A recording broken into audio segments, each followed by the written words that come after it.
Hello everyone. Today we will study DPO and GRPO.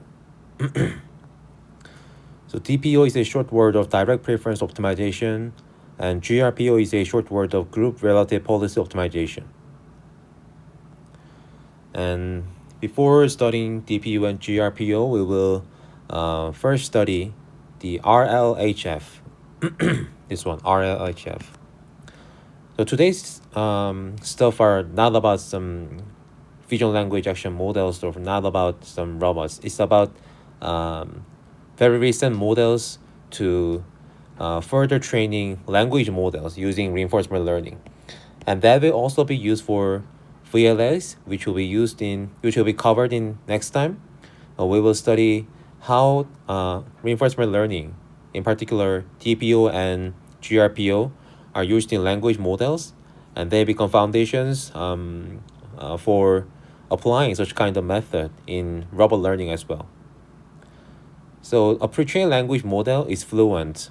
Now everyone uses language models, right? ChatGPT, Gemini, Claude. A pre-trained language model is fluent. It predicts the next token extremely well from internet scale text. But fluent is not the same as helpful, honest, or safe. The model has no idea what answer a human would actually prefer. Example, ask a question, it might continue with more questions, as web text often does, instead of answering, right? If we ask something to some person, then if question is a little bit ambiguous, then the person might ask some questions, right? To clarify the question, instead of just directly answering to the question.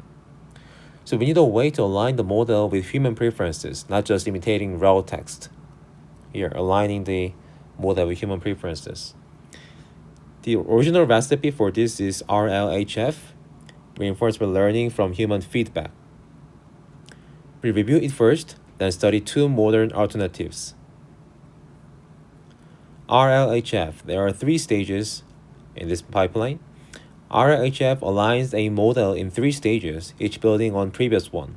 The first one is SFT, supervised fine-tuning. Second one is reward model from preferences. And final one is reinforcement learning, typically PPO, maximize reward. Each stage needs its own data and training. We walk through them one at a time. And please keep an eye on what each stage costs, because DPO and GRPO, which are main topic of today's class, are about removing part of this pipeline. So stage one is supervised fine-tuning, in short SFT. Start from pre-trained model and fine-tune it on high-quality demonstrations of desired behavior. It's just not a very special thing. Just we have maybe a little bit small data set, but let's say we have high-quality demonstration, including human question and answering. This is exactly the imitation learning we already studied. Maximize the likelihood of human written responses.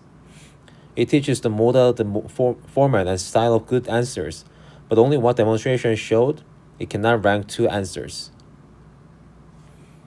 So there can be, given a question, there can be many answers. Answer 1, answer 2, answer 3. But SFT, supervised fine-tuning, from its name, we can know that we just, let's say we have some A star, then we just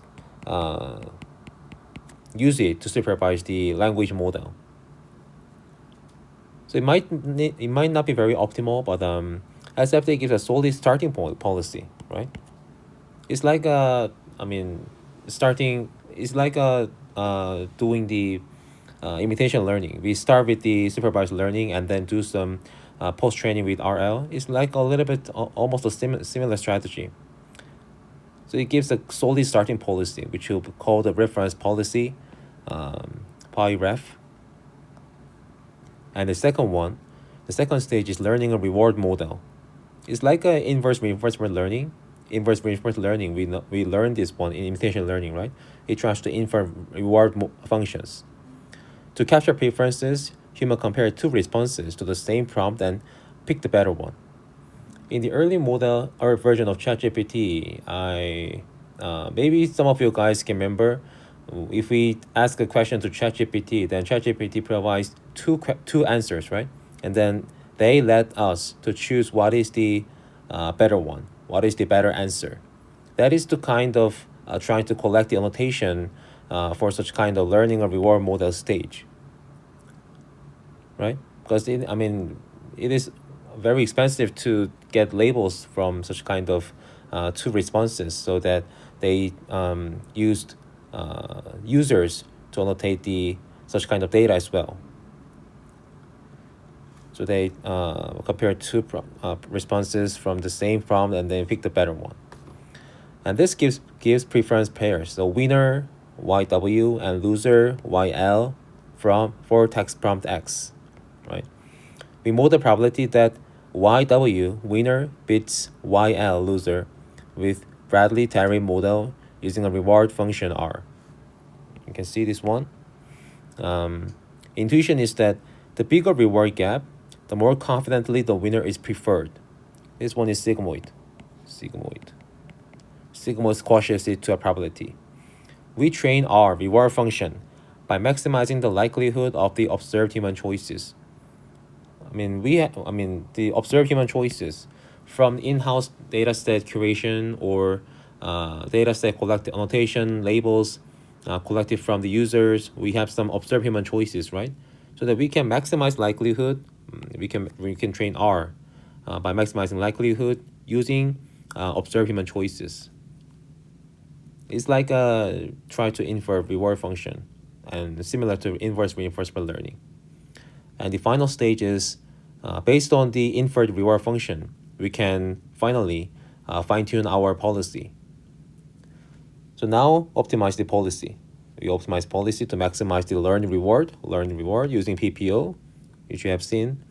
A pure reward maximization would push the model to drift far from sensible language and exploit the reward model. Here we start with the pre-trained one, right?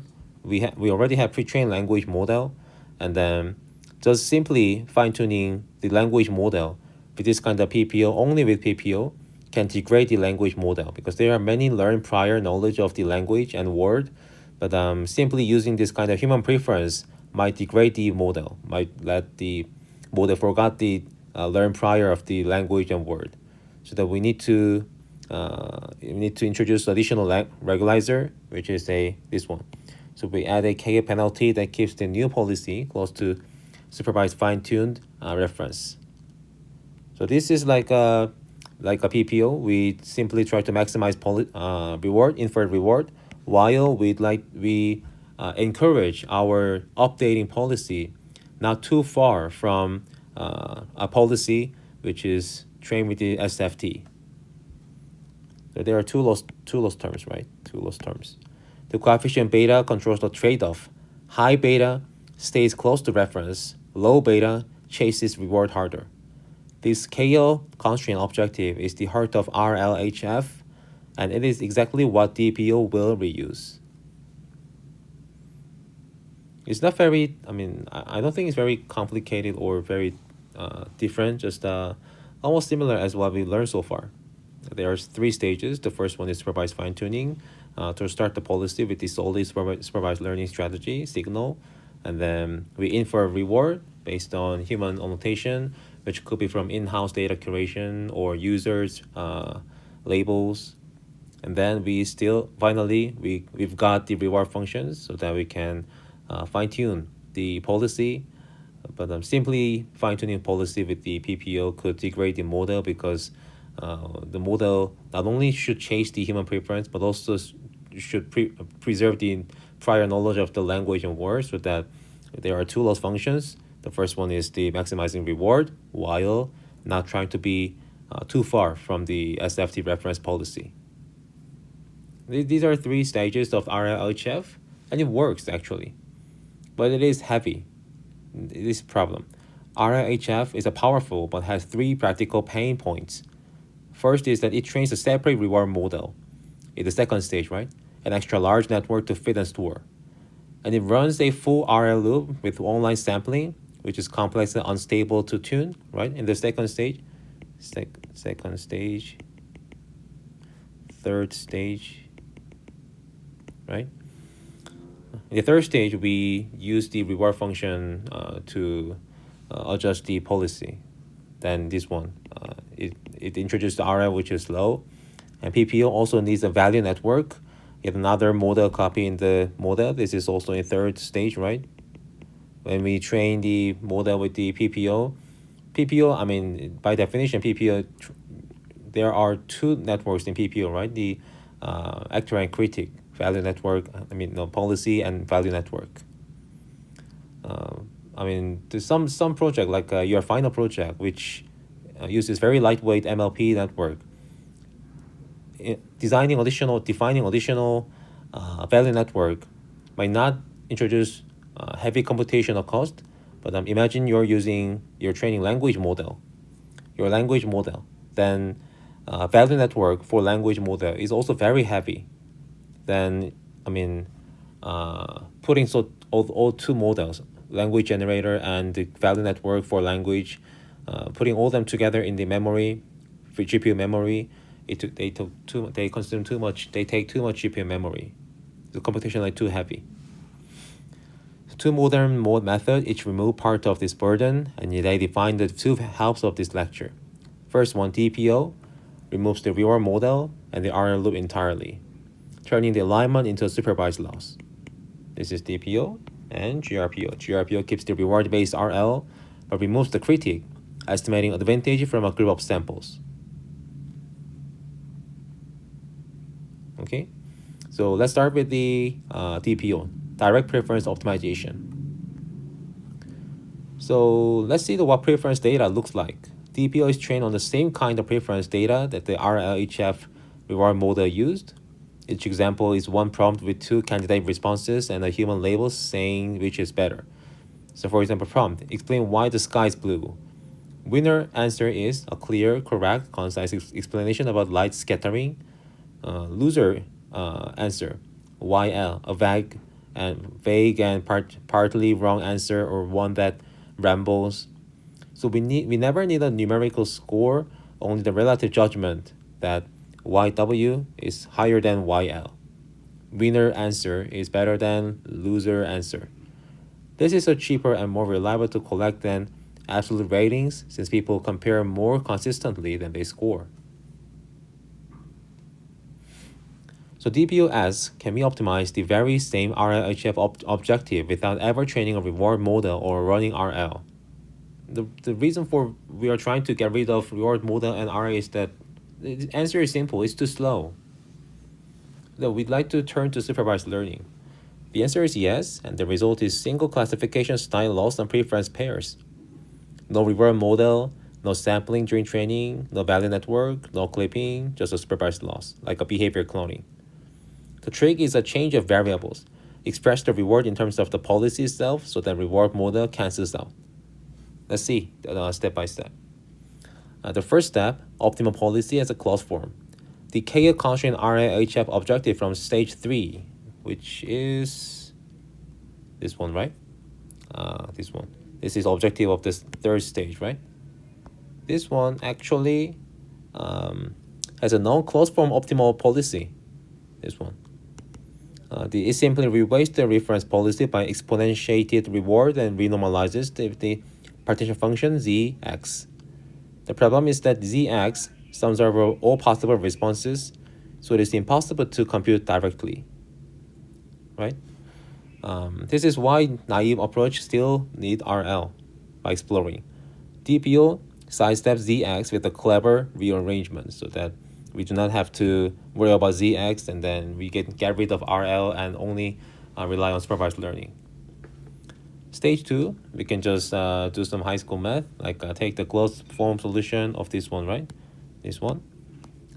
Take the closed and solve it for reward instead of policy. Just a simple algebra. Take the log and rearrange. Then we can change this equation 1 to equation 2. This is the key reparameterization. The reward is now written using only the policy and the reference. The problem, the Zx term, is still here. But notice it depends only on prompt X, not on the response Y. Here, Zx, it only depends on prompt and only response. That single fact is what makes the next step work.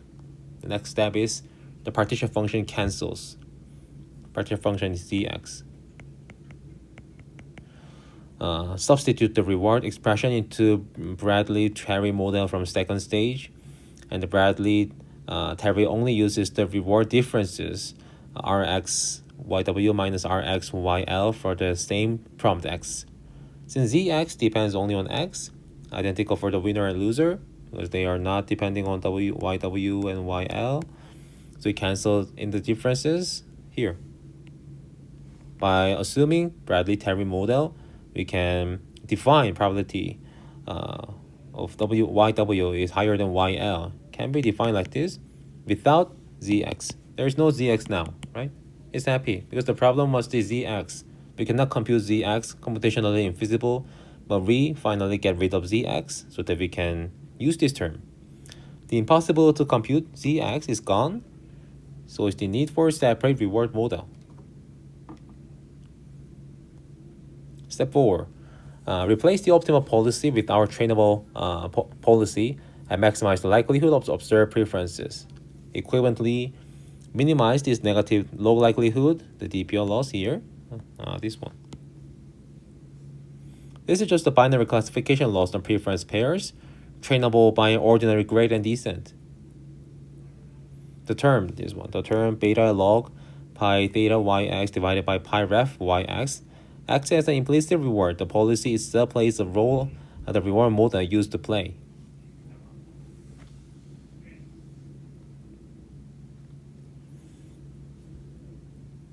The essence is that we remove Zx here by the probability of the answer of winning answer is higher than losing answer.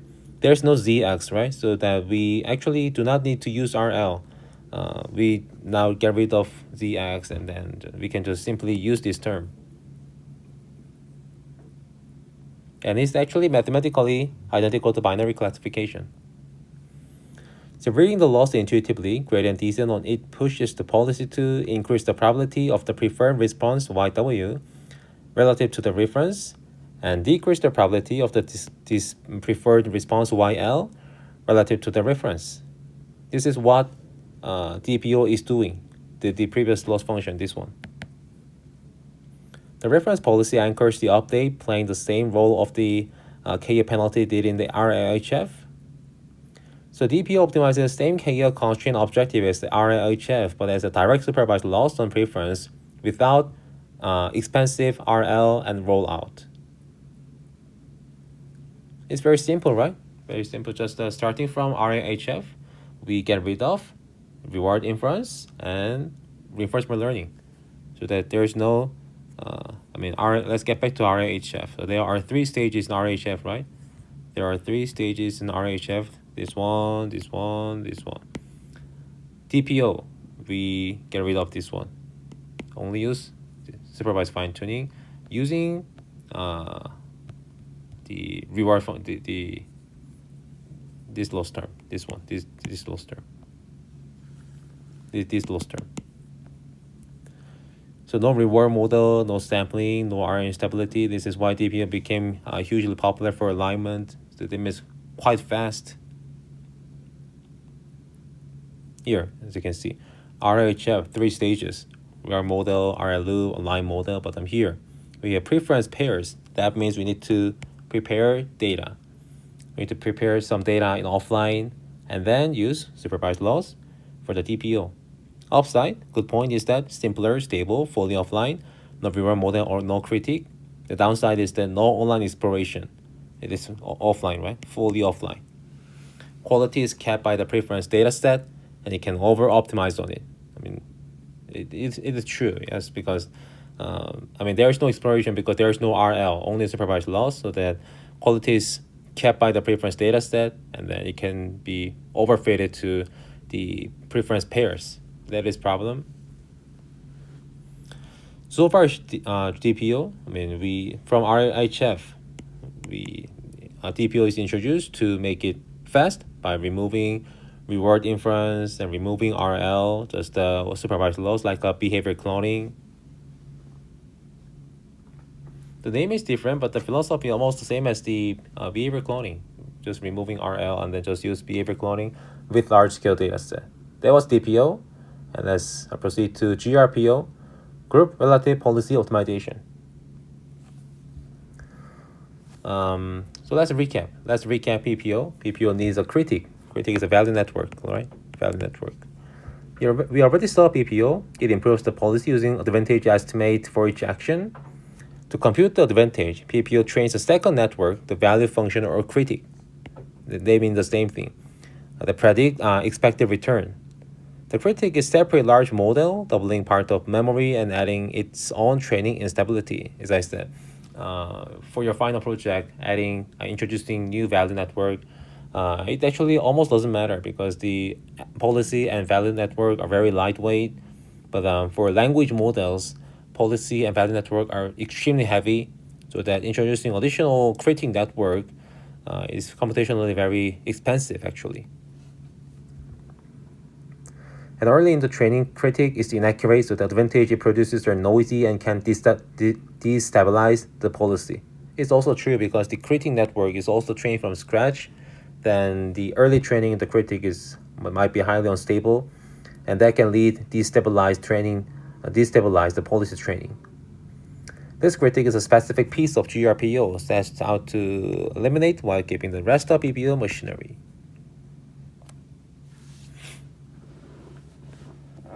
Here the previous DPO, it get rid of reward inference and RL, but here it's different. GRPO, keep RL but drop the critic value network.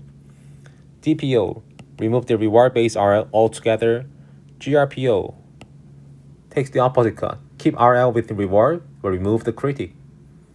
Recall PPO updates the policy using advantage, how much better an action is than expected. This is just a PPO loss function, right? With clipping. The advantage AT is estimated by a value network AT. An extra model that is costly and unstable to train is also true. And GRPO asks, can we estimate advantage without critic at all? That is the motivation of GRPO. And how they do this, how they do the PPO optimization without critic network? Here is the answer. For each prompt, sample a whole group of responses from the current policy, then score them all with the reward. We can generate multiple responses, right? We can generate multiple responses, and then the group's own average reward becomes the baseline. So no value network is needed. Responses above group average get reinforced, those below got suppressed, right?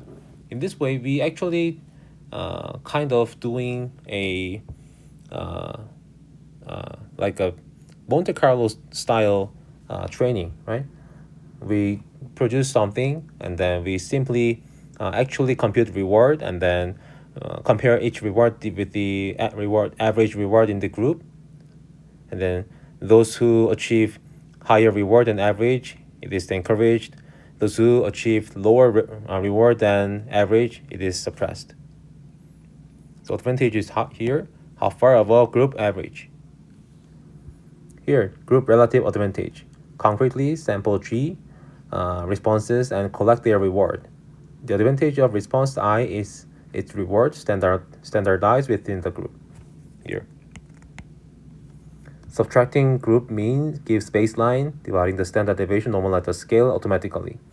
This replaces the entire value network with a simple statistic over sample reward. It also matches how reward models are trained by comparing responses to the sample prompt.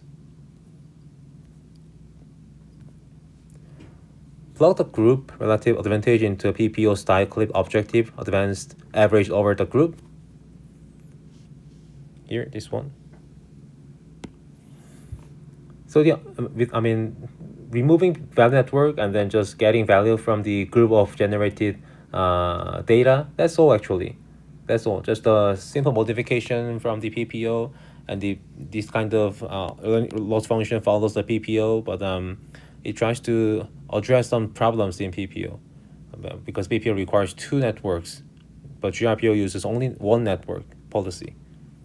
The ratio compares the new and old policy probabilities, and clipping keeps each update small. A KA penalty to the reference keeps the model from drifting too far, just like RLHF. here. It's the same. It tries to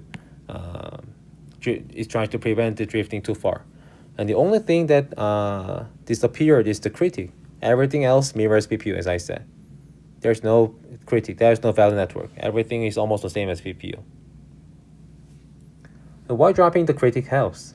The critic in PPO is a separate network that must be learned and can be widely wrong early in the training.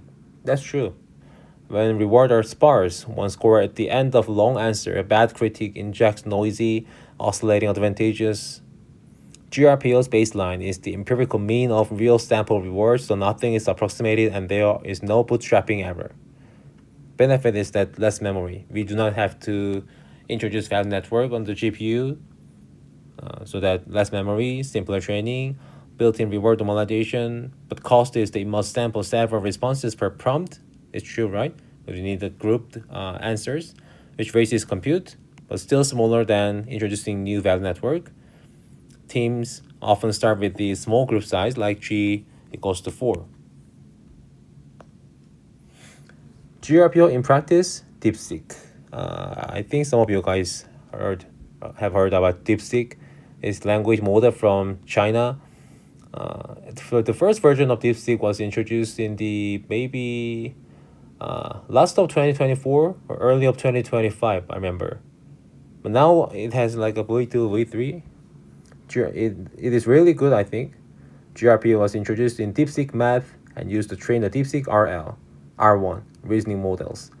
It is especially strong for tasks with variable rewards such as math and code, where correctness can be checked automatically. DeepSeek R1 used GRPO as the main RL stage to reach reasoning performance competitive with frontier models while staying open weight. Practical note is that GRPO typically uses large batches and many samples per prompt, since the advantage relies entirely on within-group comparison. So it is very, interesting, and I think it's very good, I think. It's from, these days there are many foundation large models from China and US, but China is doing really good job. The GRPO is introduced in DeepSeek paper, and GRPO is very effective for across many tasks, not only language model but also robots and video generation. And GRPO is actually very widely used these days. So let's compare DPU and GRPO, two ways to lighten RLHF. As I said, both start from RLHF, reinforcement learning from human feedback, but it was too heavy, so that DPU or GRPO both tried to make it light. How DPO did? How DPO achieved the lightened computation? Because it removed the rewarded model and RL loop, while GRPO removed critic. For the data need, as I said, DPO there's no RL, so that the entirely supervised learning, so that it is offline training and preference pair is necessary. For the GRPO, it uses RL, so the prompt and reward online sampling is possible. As I said, offline policy, on policy. Yes, off policy means dataset is already prepared. There is no exploration. On policy, dataset is not prepared. It tries to get data from interaction with environment. And it's a variable task, because we need to get reward from the group generation, and then math and code, they have clear answers, right? So that is the reason why for math and code, GRPO is preferred. DeepSeek R1 reasoning, open source, the chat alignment, right? Both start from same RHF objective. They simply choose a different piece to throw away to make the RHF lighten. So let's summarize. RHF aligns the model in 3 stages: SFT, reward model, RL, but the reward model, RL loop, and critique make it heavy. DPO reparameterizes the reward in terms of the policy, so the reward model and partition function cancel, leaving one supervised loss and preference pairs. On the other hand, GRPO keeps RL but replaces the critique with a group baseline. Advantage is each reward standardized within a sample group. DPO is offline and simple. GRPO is online and shines the verifiable reasoning tasks like math and code. Both are tools for aligning models from preferences and reward, exactly what we will apply to VLE models next.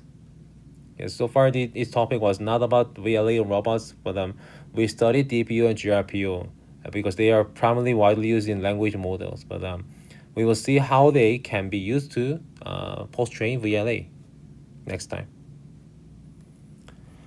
So we now have two alignment tools: DPO, preference of offline, GRPO, reward online, critic free. We call the VLA models from previous lecture are scaled up imitation. They can only match their demonstrations. Next lecture is apply these tools to fine-tune VLA models so they improve beyond the demonstrator. This closes the loop of the course. Imitation taught robot copy. Reinforced learning teaches them to improve. Yes, as I said, we learned. There are two big parts in this lecture: RL, DQN, policy gradient, PPO, imitation learning, behavior cloning, Dagger, right? So that we try to use both together to get good VLA. That is the final output of this lecture. Each has a different pros and cons. You need to understand why we use RL in this case, why we use IL in this case, how can we address limitation of RL and IL, and to achieve the best VLA, what we need to do. That is the final point of this course. And okay.